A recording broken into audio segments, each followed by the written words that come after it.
Now, we like to think of resilience and stress existing on a kind of seesaw, a set of scales with resilience on one side and stress on the other. Ideally, we've got enough resilience within our lives to stop the stressors tipping the scales against us. Now, it's important to remember that we actually need a little bit of stress within our lives. No organism can grow without some form of stress. Think of going to the gym to build your muscles. It's the same sort of thing.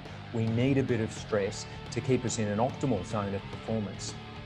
The trouble, of course, occurs when that stress outweighs our resilience. And this is what we want to try and prevent.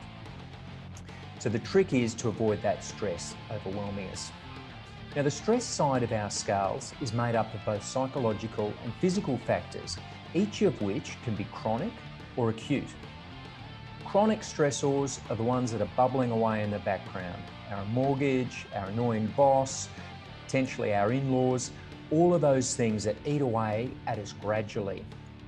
Acute stressors, on the other hand, are the freight trains, either literal or metaphorical, that hit us out of the blue. The sudden death of a loved one, the loss of a job, or an unexpected illness. Now, to make matters worse, on top of those absolute stressors, we tend to add what we call a perceptual bubble.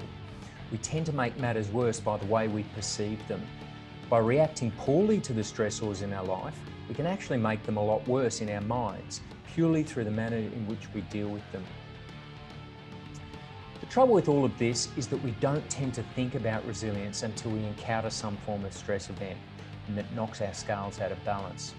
So the Resilience Shield aims to change that sort of thinking and help us to build up the resilience side of our scales in advance of a stress event.